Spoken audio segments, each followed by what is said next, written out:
Hello guys, welcome back to my channel. இப்போ நம்ம டேஸ்டியான கட்லெட் எப்படி செய்கிறதுன்னு வாங்க பார்க்கலாம். பீட்ரூட் உருளைக்கிழங்கு வச்சு எப்படி செய்யலான்னு வாங்க பார்க்கலாம். ஃபர்ஸ்ட் பேனில் ஆயில் ஆட் பண்ணிக்கோங்க. 1 to 2 டீஸ்பூன். கட் பண்ண 2 வெங்காயம் சேர்த்துக்கலாம். லைட்டாக ஃப்ரை ஆனதும் ஒரு க்ரீன் சில்லி குட்டி குட்டியாக கட் பண்ணி அது கூட சேர்த்துக்கலாம். கொஞ்ச நேரம் வதக்கி விடுங்க. பீட்ரூட் உருளைக்கிழங்கு ஒரு இட்லி பாத்திரத்தில் வச்சு வேக வச்சு எடுத்துக்கோங்க. பீட்ரூட் பொடி பொடியாக கட் பண்ணியும் போட்டுக்கலாம். இன்னும் ஃபைனாக வேணால் துருவி போட்டுக்கோங்க. தேவையான அளவு உப்பு சேர்த்துக்கலாம். துருவி வேக வைத்த பீட்ரூட் 1. பீட்ரூட் பிடிக்காதவங்க, வெஜிடபிள்ஸ் பிடிக்காதவங்களாம் குழந்தைங்களும் சரி பெரியவங்களுக்கும் இந்த மாதிரி கொடுத்தா நல்லா விரும்பி சாப்பிடுவாங்க. கட்லெட்டுக்கு தேவையான மசாலா ஆட் பண்ணலாம் வாங்க.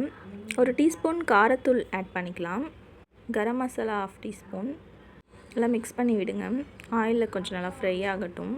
ஆல்ரெடி காரத்துக்கு பச்சை மிளகா சேர்த்துருக்கோம். இப்போ 1 டீஸ்பூன் மிளகு தூள் சேர்த்துக்கலாம். குழந்தைங்களுக்கு மட்டும் கொடுக்குற மாதிரி இருந்தால் காரம் இன்னும் கொஞ்சம் கம்மி பண்ணிக்கலாம். இது சூடானதும் வேக வைத்த உருளைக்கிழங்கு, பீட்ரூட் இப்போ நம்ம ரெடி பண்ண மசாலா சேர்த்து நல்லா மிக்ஸ் பண்ணி விடுங்க. டீப் ஃப்ரை பண்ணால் நம்ம ஃப்ரெஷ்ஷாகவே ஆட் பண்ணிக்கலாம். நம்ம பேனில் ஃப்ரை பண்ணுறதுனால வேக வச்சு ஆட் பண்ணால் நல்லா வெந்து டேஸ்டியாக வரும். உருளைக்கிழங்கு நல்லா மசிச்சு விடுங்க.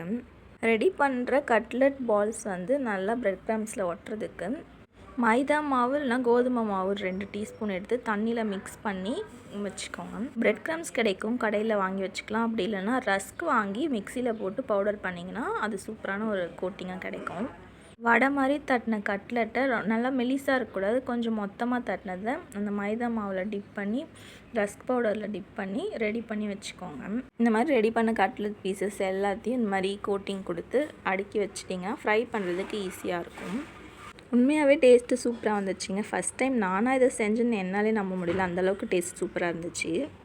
ரெடி பண்ண கட்லெட்டை ஃப்ரை பண்ணுறதுக்கு ஆயில் ஆட் பண்ணிக்கலாம். ரெடி பண்ணி வச்சுருந்ததை எடுத்து இந்த மாதிரி லைனாக எடுத்து வச்சு எண்ணெய் நல்லா ஊற்றி ஃப்ரை பண்ணி எடுத்திங்கன்னா சுவையான டேஸ்டியான கட்லெட் ரெடி. பீட்ரூட் பிடிக்காதவங்க இந்த மாதிரி செஞ்சு சாப்பிட்டு பாருங்கள், ரொம்ப பிடிக்கும் உங்களுக்கு. நம்ம சேனலை ஃபஸ்ட் டைம் பார்க்குறீங்கன்னா சப்ஸ்கிரைப் பண்ணி வச்சுக்கோங்க. அப்போ தான் நம்ம போடுற வீடியோஸ்லாம் உங்களுக்கு வரும். நீங்களும் உங்கள் வீட்டில் ட்ரை பண்ணிவிட்டு டேஸ்ட் எப்படி வந்துச்சுன்னு கமெண்ட்டில் சொல்லுங்கள். இந்த வீடியோ உங்களுக்கு பிடிச்சிருந்தால் லைக் பண்ணுங்கள், ஷேர் பண்ணுங்கள், கமெண்ட் பண்ணுங்கள், மறக்காமல் சப்ஸ்கிரைப் பண்ணுங்கள். நெக்ஸ்ட் வீடியோவில் பார்க்கலாம்.